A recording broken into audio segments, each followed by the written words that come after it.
couple discovers a working class couple discovers progressive Hampstead 1936 to 1938. And our speaker tonight, Rosalind Eyben, has switched from retiring from an academic life at Sussex and into history. Keen to gain familiarity with using archives, she took a 2-year part-time master's in British social history with a dissertation about French and German-speaking immigrants to Brighton from 1860 to 1914, one strand of which looked at unionisation of the town's hotel and restaurant workers. More recently, she's been writing a biography of her father, John Horner, fireman's trade union leader, and her mother, Pat. Rosalind's talk will explore the political life of progressive middle-class Hampstead between 1936 and 1938, as experienced by her parents when they moved from Walthamstow into living quarters above West Hampstead fire station. So over to you, Rosalind. Thank you very much, Malcolm, and thank you very much for having me come here, and I'm delighted to be here. As Malcolm has already said, I'm writing a book about my parents. It's focusing on the first half of their life, and I'm asking the question, how was it that they became communist, and how was it and why did they eventually leave? And the talk this evening is from a draft chapter of the book that I've been writing. John was to write in his memoirs that the 2 years that he and Pat spent in Hampstead were extraordinarily inspiring for a young left-wing couple.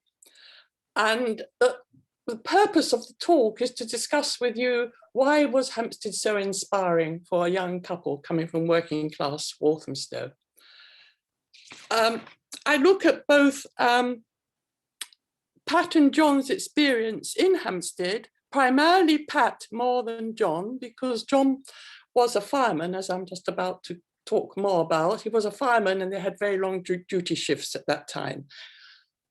I based my chapter, these are some of the main sources, just for the record, that I've been using, with grateful thanks to the Camden Local Records Office, if anybody from there is here tonight. You do get back to me if you have any query about any of these records or any other ideas that you may have. This is just to give you, and if you go right down to the bottom, you see that I mentioned John Horner's memoirs, which is an unpublished manuscript, and also Pat's commonplace book, in which she sometimes jotted down ideas or favorite poems and so forth. The source that I haven't mentioned is my feeble memory at what Pat told me. I have John's memoirs, and it's not largely devoted to Hampstead. There's a fairly brief chapter on it. Pat was much more involved. She found it the most inspiring and exciting 2 years of her life. She talked a lot about it. Obviously, it was a long time ago. Children only remember some things. So I really regret that there must be much more if I'd ever bothered to ask her before she died. So that's any of you who are thinking about writing memoirs or biographies of your parents, think to interview them before it's too late. So Pat and John were born in working class Walthamstow, working class parents. They both managed to win rare grammar school scholarships, and both sadly had to leave school earlier than they wanted to because of family poverty.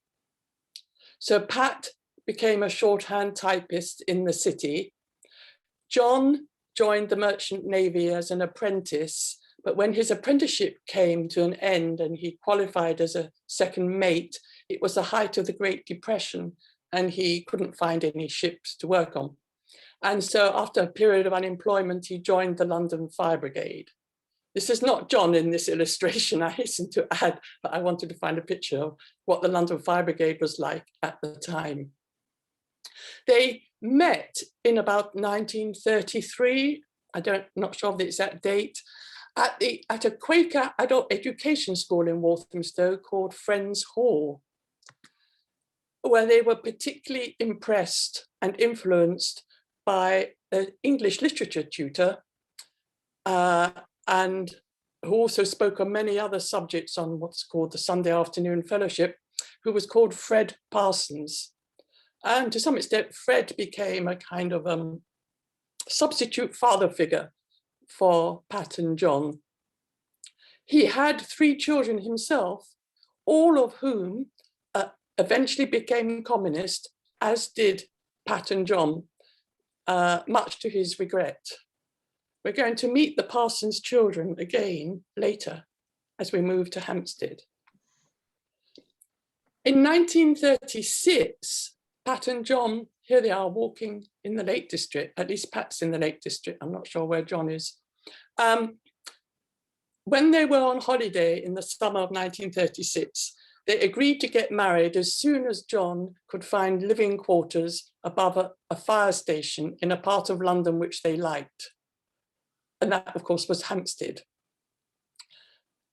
When they found a possibility of moving into West Hampstead Fire Station, they fixed the date as soon as they could move in, which was the first weekend of October. At the time they fixed the date, they were unaware that Oswald Mosley, the leader of the British Union fascists, was going to lead his notorious march through the East End of London in what turned out to be the Battle of Cable Street. John had already heckled a lot at fascist meetings in Walthamstow, and normally both of them would have expected to turn up that Sunday in order to try and stop Mosley marching through the East End on an anti-Semitic rally. After a lot of hesitation and agony, John writes in his memoir that they decided that for once love would conquer politics. And as John only had 1 full day off after the wedding, he had just the Sunday off, they got married on the Saturday, that they would spend that 1 day of their honeymoon at home together in Hampstead. So on Saturday evening after the wedding, they moved into, the wedding was in Essex, they moved into West End Lane Fire Station. Here it is then, and here is a photograph I took of it about 2 years ago. Not much change for those of you who are familiar with West End Lane Fire Station. So they lived, I think there were flats at the back as well. I'm not sure. I know the number of the flat they lived at, but the whole upstairs is now all offices. One interesting thing, if you look here, you'll see a small figure of a fireman. He's standing next to a wicket gate, a wicket door cut into the main doors of the fire station. In fact, it's still there now, I think, yeah. But now you can get into the fire station round the back. Then the only way in and out of the fire station was to squeeze in through this narrow door, squeeze past all the great big fire appliances in the appliance room, and then scuttle upstairs to your little flat. On Monday morning after their wedding, John went to work as usual, at that time in Southwark Fire Station on his bike. Pat was at liberty to explore Hampstead. Most shorthand typists, including Pat, were required by convention to stop working as soon as they got married. So they were just going to live off John's wage, which they could manage to do so because the rent in above fire stations was very much subsidized. And when I looked at the Hampstead and Highgate Express bed-sitting adverts for 1936-37, I saw that just getting a bed-sitting room in Belsize Park was more rent than what they actually paid for 2 rooms and a kitchenette and a shared bathroom with their neighbour next door. So Pat enjoyed exploring West End Lane and then started walking up to Finchley Road, where she found herself transported abroad. There were people speaking German on the pavement. She peeked into exotic baker shops and butchers that are very different from anything she's seen in Walthamstow. This is hard to imagine because Walthamstow now is so multi-ethnic, but back in the 1930s, Walthamstow was adamantly English working class.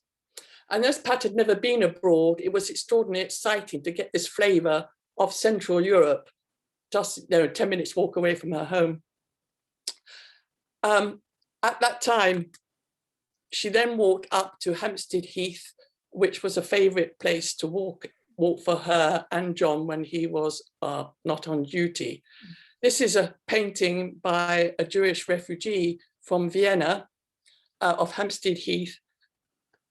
During the time that Pat and John were there, an increasing number of refugees, first from Germany and then with the Anschluss from Austria, came into Britain, and many settled in Hampstead and Golders Green area. By 1940, there were about 14,000 Jewish refugees living in the area. Also moving into the area a bit slightly earlier, in the early 1930s, were intellectuals, artists, painters, literati, who had tended to cluster in Chelsea, where rents were and property prices were going up and up, and so they moved into Hampstead. And this is a drawing by Osbert Lancaster of what he calls Hampstead Man. It's a drawing of Jack Pritchard, who was a very wealthy businessman who built the Icicon flats, among other things. And you can see that Hampstead Man has the latest Bauhaus furniture, the kind of classical nude sculpture of the time, cactus plant. It's almost an ironic take of the Hampstead progressive bourgeoisie. These were the kind of places that Pat and John had never been in their life. Their tutors in Walthamstow had been lower middle class.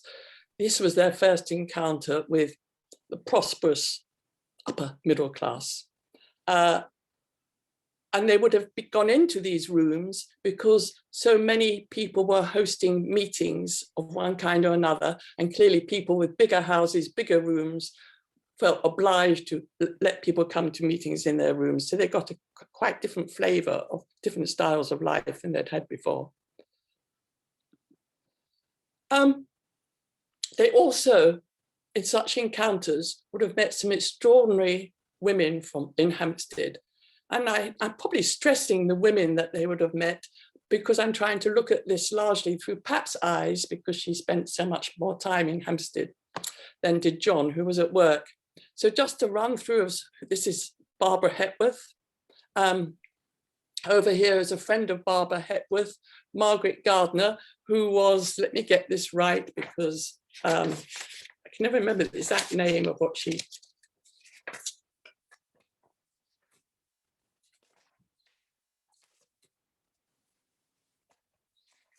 My notes. Right. Margaret Gardner was the founder and secretary of the anti-fascist group of intellectuals, the Society for Intellectual Freedom in Defense of Peace, Liberty and Culture. She was also the partner of Bernal, the physicist. Here we have Margaret Rhondda, who was the editor of Time and Tide. And she lived in the village of Hampstead and was a famous leading feminist and well-known publisher. Down here is Beatrix Tudor Hart, who was a leading progressive educationalist, ran a progressive kindergarten in Hampstead. She was also the lover of Jack Pritchard from the picture before. And perhaps this is the moment to mention that one of the things that Pat and John discovered is that many of the progressive bourgeoisie they met in Hampstead had more irregular love lives than working class couples from Walthamstow were accustomed to. It didn't change my parents. They stuck rigorously monogamous for the rest of their life, but they remarked upon it. Evelyn Sharp, of an earlier generation, well-known suffragist, married to Henry Brailsford, famous liberal journalist. And just to broaden the range, here is Dr. Helen Clark, who was a Quaker, Hilda Clark, and she was chair of Hampstead branch of the League of Nations Union, and was also a leading role in the Women's League for Peace and Freedom and the International Commission for the Assistance of Child Refugees. So you had a sample here, women involved in politics, philosophy, sculpture, education, international humanitarian aid is what I think we'd call it today. And their names pop up in the local press, which is why I fixed on them. And of course, there were men as well. This is Henry Brailsford, who was actually the husband of Evelyn Sharp, a page before, another well-known liberal journalist. Here's C.M. Joad, the philosopher and the moving spirit in Hampstead Ethical Society, which was kind of like, as far as I read what happened there, was a kind of equivalent of today's Radio 4 moral maze, where they would have a discussion once a week on a Sunday evening at 153 Finchley Road on an important moral and political issue of the day, where they'd have invited speakers to come in and talk. This is Thomas Sturge Moore, poet and artist, who, to be honest, I'd never heard of. Apparently he was very well at the time, and you may well tell me that he's still very well known, so it may be my ignorance, but he's going to pop up a bit later in my talk. And here is Robert Lind, who was an Irish nationalist and journalist, and this is an illustration of him by David Lowe, the cartoonist from the Evening Standard. David Lowe was a political cartoonist who lived in Hampstead as well. And this is a cartoon he did in 1934, a critique of Lord Rothermere, the proprietor of the Daily Mail. Here's Rothermere dressed up as a nanny who is nurturing a toddler, the toddler that is the British Union of Fascists at that time, and is giving a salute to Mussolini and Hitler, who are welcoming the baby in the pram to grow up and be as big and influential as the fascists were in Italy and Germany. There were fascists locally in Hampstead, and in fact, Malcolm was talking to me about this just before we started the meeting. I'm not sure how many actually lived in Hampstead and how many came in from outside. But as you see from this poster, they were having regular meetings to anti-Semitic meetings in various parts of Hampstead. They also used to meet every Sunday morning at 16 Belsize Lane, which was their headquarters, where they would drill and then march up Heath Street to Whitestone Pond. And this is the picture I think that you saw perhaps on the online announcement of my talk. This is from the Ham and High from September 1936, 2 or 3 weeks before Pat and John moved into the area. And it summed up what had been happening the whole summer, in which the blacks, that is the black shirts, marched up to Whitestone Pond. And there they are practicing their drilling and giving each other Nazi salutes. Here, the Reds, the socialists and communists, and quite a number of Jewish people as well, many of whom were, in fact, left-wing. But you can tell that they're meant to be working class, according to the cartoonist, because they've all got cloth caps on.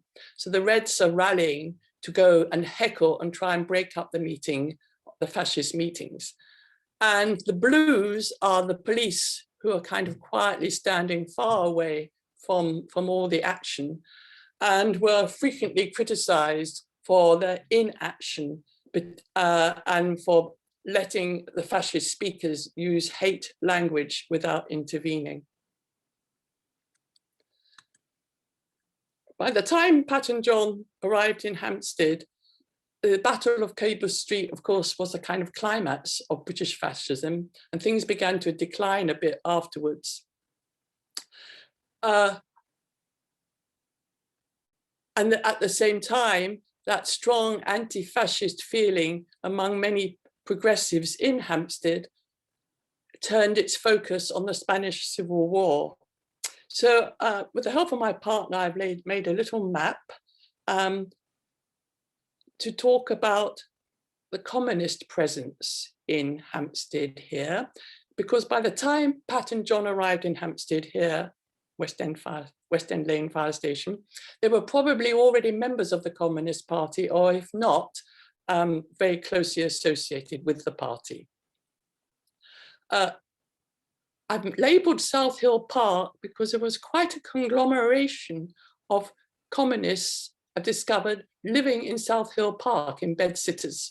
It's interesting how one person moves in and then others are attracted to live in the same street or sometimes the same house. The Communist Party had headquarters quite close to the fascist headquarters in Belsize Lane. The Communist headquarters was at 21 Pond Street, which according to the electoral register belonged to Charlotte Maud Beattie, one of Britain's first woman solicitors, and doesn't seem to have any communist connections. So it's a little mystery for me how and why this was the communist office there. If anybody knows the answer to that, I'd love to know it.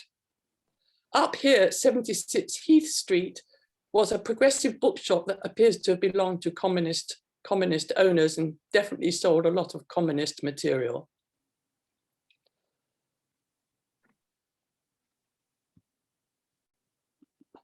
And here in Percival Avenue in Belsize Park is where Olive and Harry Parsons lived. Now I mentioned the Parsons family. Harry Parsons was the oldest son of Fred Parsons, the tutor of Pat and John at their Quaker adult education school. Owen Parsons, the younger one, also was living in Hampstead. He was living in South Hill Park, which I just mentioned, that seemed to have quite a number of communists living there. Harry Parsons was living in a much more splendid home than a bed sitting room in South Hill Park because he'd had the good luck to marry the daughter of a banking family. So Olive came to the marriage with a large private fortune. And they bought this large house in Percival Avenue. Olive managed to support Harry. So Harry worked for the Communist Party and the Daily Worker on a pittance, subsidized by his wife's money. And Olive also used to drive the Communist Party leader, the National Communist Party leader, Harry Pollitt. She used to drive him to important meetings as his chauffeur in her own car. She also helped finance and found the Collett's Communist Bookshop, which some of you may remember, which finally collapsed in 1993 after the fall of the Soviet Union. If you're interested in Olive, you can read the article in The Guardian about her from that date. And that's not the end of wealthy communists. There were quite a significant number of wealthy communists at that time in Hampstead. Here's another example, Annabel Williams Ellis, who was a children's story writer, married to the architect Clough Williams Ellis, and they lived in Romney's house on Hollybush Hill. Is a funny story I came across about her. One day she was at a Communist Party meeting in Hampstead Town Hall, where, by the way, they were always very successful of collecting large donations in support of the Communist Party or Spanish refugees or the Spanish cause in general, because they had so many rich members. Anyway, Annabel was at such a meeting and she was astonished to bump in to one of her own servants, Laura McCafferty, who was equally astonished to see her employer. They discovered that they were both very left-wing without having realized it before. I think one of the extraordinary things about the Hampstead Communist Party, which is a reflection of its membership, is that I discovered that Thomas Sturge Moore, who I mentioned earlier, the poet and artist, chaired a meeting at the smaller of the two halls in Hampstead Town Hall. He chaired a talk on the poet Keats by the young Stephen Spender. I've thrown in a photograph of my mother, Pat, here with a book in her hand. She was intensely fond of the Romantic poets and particularly of Keats. I think it was one of the attractions for her living in Hampstead. Well, she lived in West Hampstead, but lived walking up the hill to Hampstead proper. One of the attractions for her was that it was the home of Keats. So she would most definitely have gone to this talk, only I imagine to be disappointed, because when I read in the newspaper, the report, it appears that Stephen Spender did not think much of Keats or of the Romantic poets generally. Howsoever, despite there being so many middle-class members of the Communist Party, the leadership was reserved for the working class members. And so I just wanted to briefly touch upon them. They weren't all bourgeoisie. There was an active tenants defence league that campaigned to keep rents down and campaigned to build more council houses for working class people, who of course were primarily at the bottom of the hill. There must have been some living higher up, but my understanding is basically the higher up the hill you get, the more prosperous you are, because the property prices go up, unless of course you're a live-in servant. In 1937, they published a communist plan for Hampstead, and this is an illustration from the plan, kind of pointing at the kind of modern flats being built by people like Jack Pritchard and saying, we want homes like this as well. Pat Dooley, I don't know if any of you have ever come across this bench on Parliament Hill Fields. It's in memory of Pat Dooley and two members of the International Brigade who were relatives of his wife. Pat Dooley was an Irish communist and a very famous public speaker in the Hampstead area. Every Sunday, he used to put up his soapbox in Parliament Hill Fields and spout.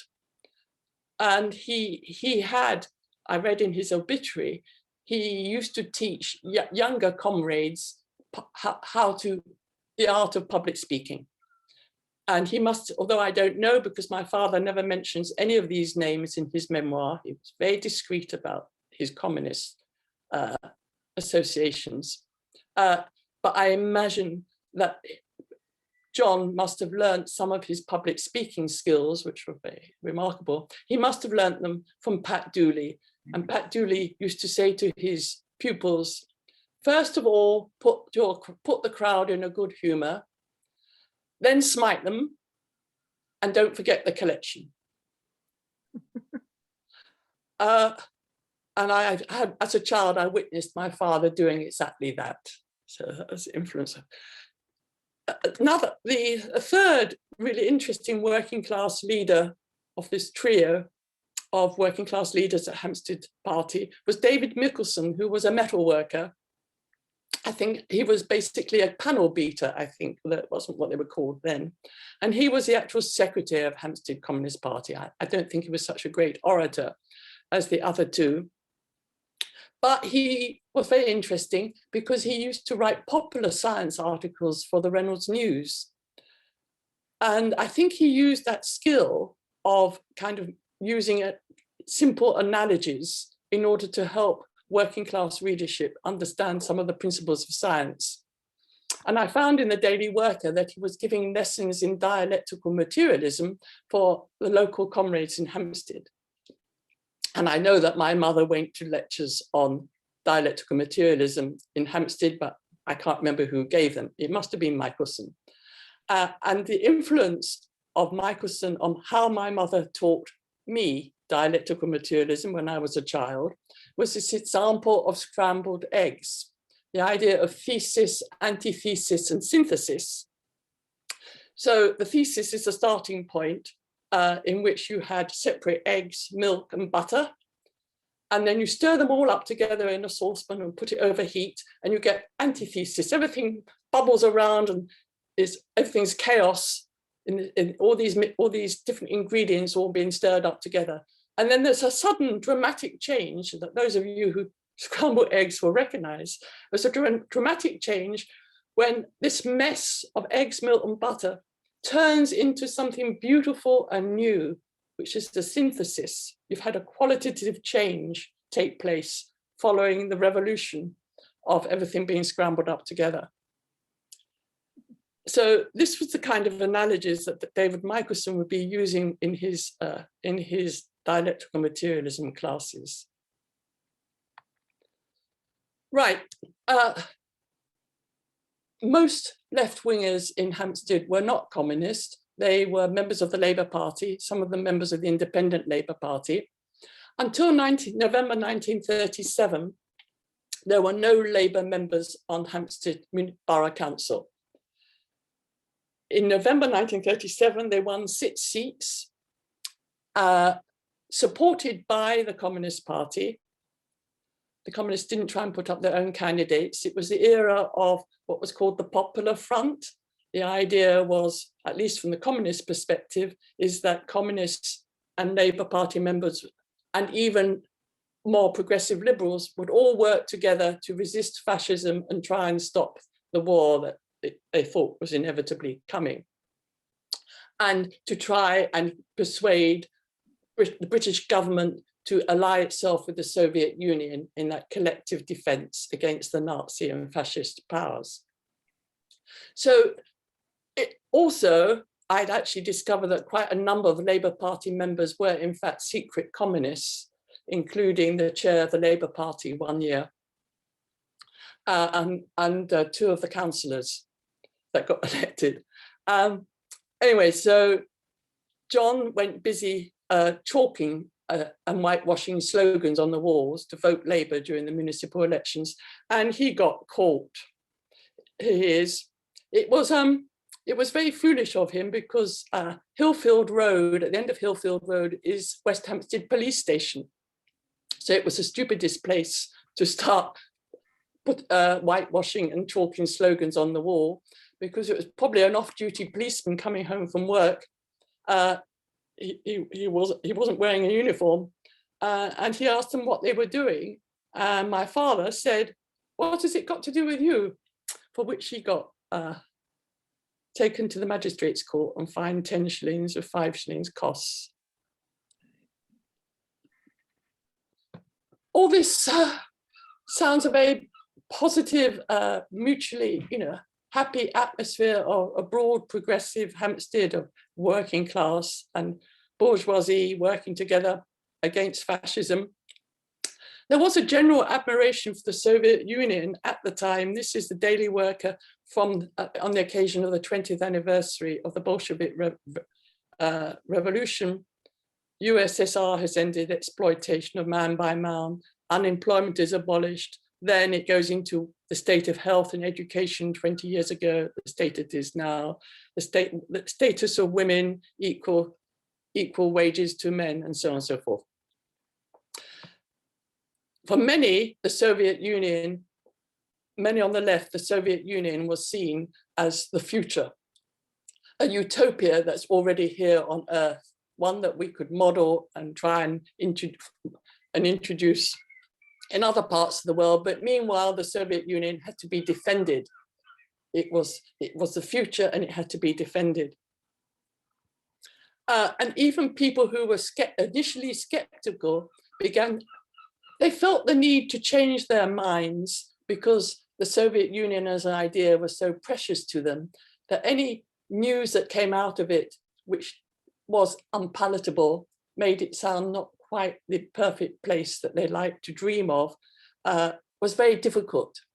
And so if any of you are interested in this, you'll see Moscow 1937, which is a Left Book Club edition by the German writer Leon Feuchtwanger, who was a refugee by this time. He went to Moscow in 1937 to witness one of the famous treason trials that Stalin organized against his former Bolshevik comrades. And by the end of the book, Leon Feuchtwanger has convinced himself that the treason trials are not, as many others alleged, sham witchcraft trials in which the former Bolshevik leaders made absurd confessions about having sabotaged everything that was going wrong in the Soviet Union was attributed to them. Every railway accident, industrial accident, mining disaster, and there were a lot of these because of the rapid process of industrialization, were all attributed to these many elderly intellectuals, politicians, who were meant to be everywhere sabotaging the economy and society, and acting as spies for Nazi Germany and the Japanese and so forth. Now, John later, much later in life, just before his death, told me how even at the time he was suspicious of the Moscow trials, but he still felt he had to believe it. One had to convince oneself that everything was all right in the Soviet Union and that it was only the fascist press or the conservative press that was making allegations against what in fact was the Stalinist terrorist regime at the time. The exception was, sorry, I'm just looking for,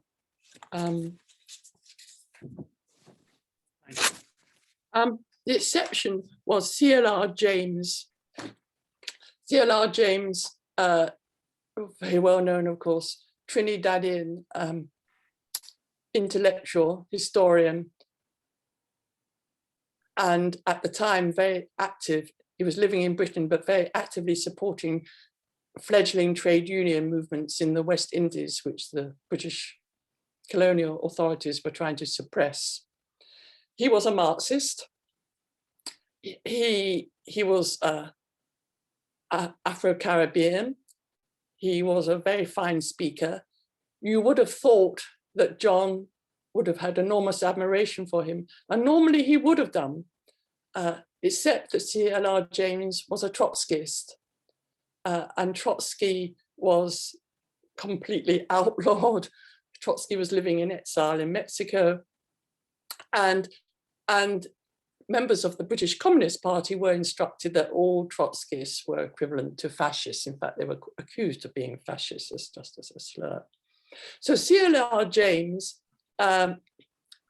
started going around the country and also wrote some articles saying that there was a terrorist regime in the Soviet Union, and that although there had been many achievements since the Bolshevik Revolution, that there were thousands, if not hundreds of thousands of people being liquidated, being locked up in what we now call the Gulag, and the actual show trials of leading Bolsheviks were in fact just witchcraft trials.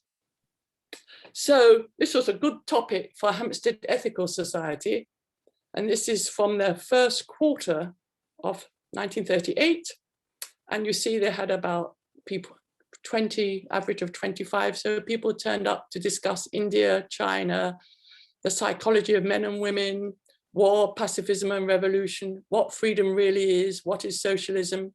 And then on February the 20th, C.L.R. James is talking about the Moscow trials. And 66 people turned up, and an extended discussion to 10:30. The Communist Party wheeled in one of their own speakers who'd been a witness, a barrister, who'd been a witness at one of the trials, and said that they were the most perfectly conducted judicial process he'd ever seen.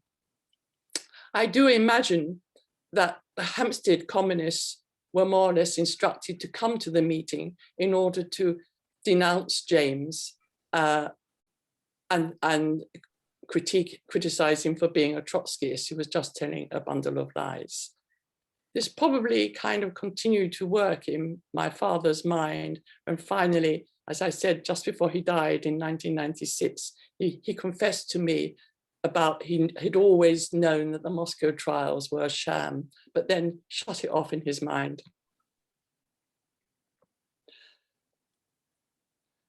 One of the reasons why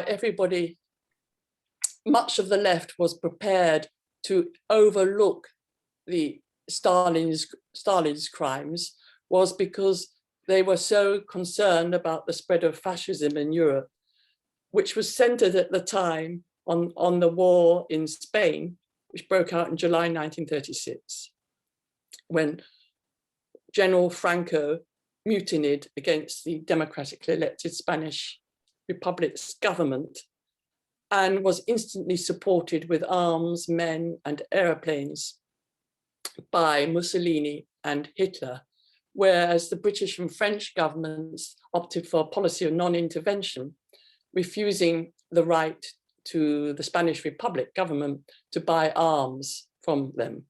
Hence this Arms for the Spanish People. So they started immediately a campaign to allow the Spanish government to buy arms.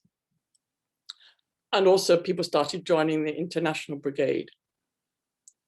Now, Pat got very much caught up in this. And she started working, immediately she'd arrived in Hampstead, she started working for Medical Aid for Spain, which was an organization which had branches all across Britain, which collected money and funded ambulances and paid for nurses and doctors to go to Spain to look after the wounded on the Republican side, look after children, keep hospitals working, and so on and so forth. The woman running it in Hampstead was incredibly energetic. I know that because her name pops up in lots of different, she's constantly writing letters to the local press. Her name pops up at the bottom of lots of pamphlets about meetings she's organized, money she's raising. Pat must have known her very well because Pat apparently spent most of her time working for Medical Aid for Spain. She was a poet. She lived in Adelaide Road.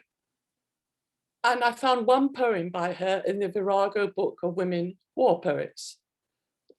Apparently also she corresponded with a large range of different artists and poets and writers because her letters, the letters she received from people, she kept, and they're all in the Balliol library. But otherwise than that, it's very hard to find out anything about Marjorie Babcock, so she's rather intriguing. The other woman here is Charlotte Haldane, who was the wife of J.B.S. Haldane, the biologist. And she was a member of the Communist Party, as was Marjorie Babcock. So although both organizations encouraged workers and volunteers and support from across the progressive left, the Communist Party was subtly in charge. Charlotte Haldane lived in Fitzroy Road, and she was the national organizer of the International Brigade Dependents and Wounded Aid Committee, which he'd actually founded. And so Pat divided her time between these two organizations, presumably spending most of the time typing letters, collecting money, organizing food. Food was always being collected, dried food to send to Spain. I'm not going to spend much time on this, but I'm happy to come back to it at the end of our session. I was trying to find out these are names I picked up from the newspaper, from pamphlets and things. These are the less well-known women who were busy at this time, one way or another, as activists in Hampstead during the time of the Spanish Civil War. And there must have been many more others. So I'll just stop briefly. As the last one was Phoebe Poole, who was a Workers' Education Association teacher, typical bourgeois living in Wadham Gardens. And she turns out to have been a friend of Anthony Blunt. She was an art historian like Blunt and was indeed a Soviet spy. So, I'm pretty sure that Pat and John would not have known that. In 1937, they got together and organized the Friends of the Spanish Republic Committee. You see, it composed the Hampstead Labour Party, Independent Labour Party, Young Liberals, the cooperatives. I don't know what Hampstead Political Council is, perhaps somebody knows. Hampstead Ethical Society, which we've just been talking about, the Left Book Club, the Communist Party, and the Young Communist League. Guess who's in charge? Marjorie Babcock. The chairman, Dr. Dorothy Arming, I can't find anything more about her. Anyway, they together, all these organizations under Babcock's charge, organized Hampstead Spain Week, in which was a whole week of festivities, dances, parties, meetings, rallies, culminating at Whitestone Pond, where Sybil Thorndike, the actress, came and christened, as they put it, christened an ambulance with that had been bought with the money they'd raised, an ambulance to go to Spain. I'm not sure whether this is the actual ambulance raised by Hampstead Spain Week, but here is a Hampstead resident and a close friend of Marjorie Babcock, apparently, who's John Bolting, one of the Bolting brothers who made the Ealing comedies after the Second World War. So this is John as one of the ambulance drivers. Here there is a photograph of the ambulance drivers who were funded by Medical Aid for Spain to go to support the wounded, look after those who were wounded in battle. The struggle went on, the war to support Spain during the war, but the Republican side was losing. Because I think this is trying to raise more money for the ambulance, aid of milk for Spain, have meetings, rallies at Whitestone Pond, rallies of the Left Book Club to support Spain. You could have kept yourself, apparently Pat did, full-time and more than full-time busy in these activities. But things were going badly wrong in Spain. The Franco was winning with the support of Hitler and Mussolini, and the Germans were bombing Spanish cities as a trial run for what was going to be the Second World War. And just illustrate this with the famous picture of Guernica, which really made an impact on people about the fear of today in Spain, soon in the rest of Europe, including here at home in London, in Hampstead.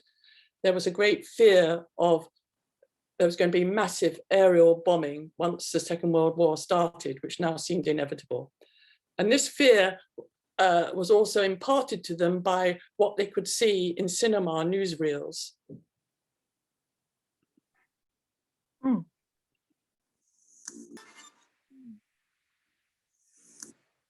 The fear converted itself into trying to action. People needed to protect themselves. They needed to start working in order to build deep air raid shelters. It was made into a class issue. People living in big posh houses had basements where they could go into should bombing start, but people living in council houses or in bedsitters in Belsize Park, where were they going to go? So they were campaigning for building of deep air raid shelters. Eventually, of course, during the Blitz, people went into Belsize Park underground station, which is one of the deepest in London. This is a drawing by Ben Nicholson, the artist who also lived in Hampstead at the time. Before just flashback again to Munich in 1938, by this time, it was apparent that the war was inevitable. The Munich Agreement was not going to stop it. And some people didn't want it, Munich anyhow.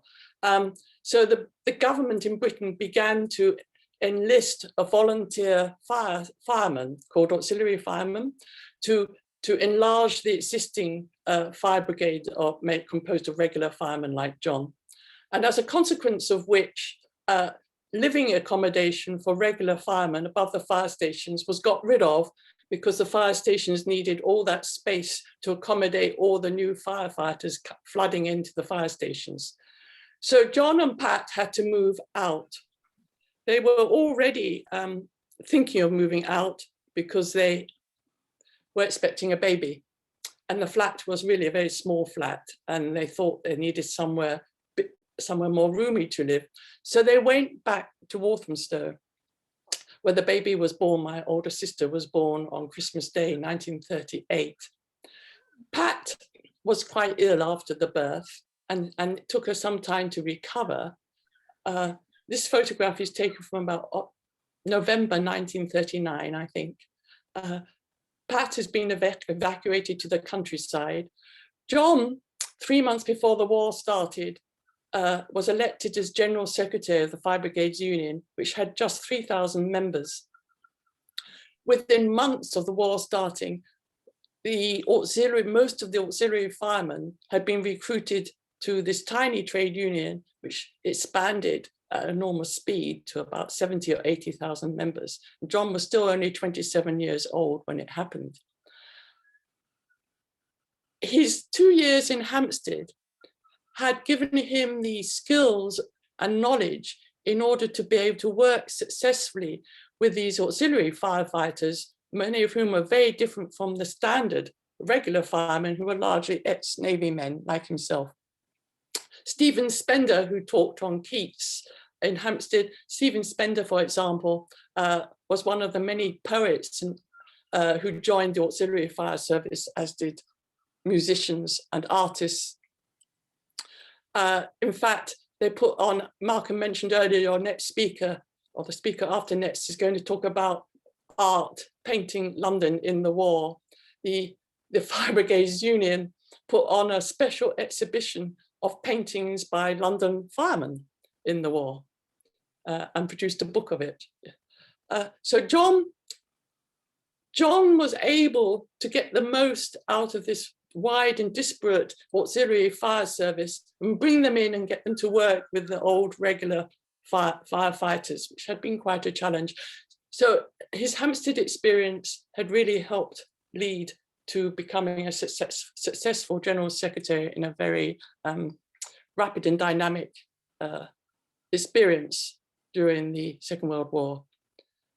Pat was given a large number of role models when she was in Hampstead about the possibilities for breaking out and being more than a housewife. But the reality is she found it very difficult. She was always a very good organizer, and she spent her whole life organizing at the local level. But she lacked perhaps, it's much easier for upper middle class women like the ones I've been talking about earlier. They've had university degrees at a time when only 2% of the population had university degrees.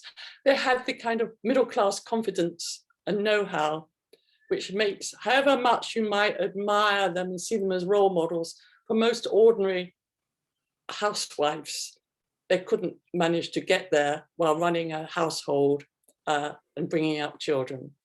So for Pat, her 2 years in Hampstead was almost a vision of the life that she could have led, but she didn't.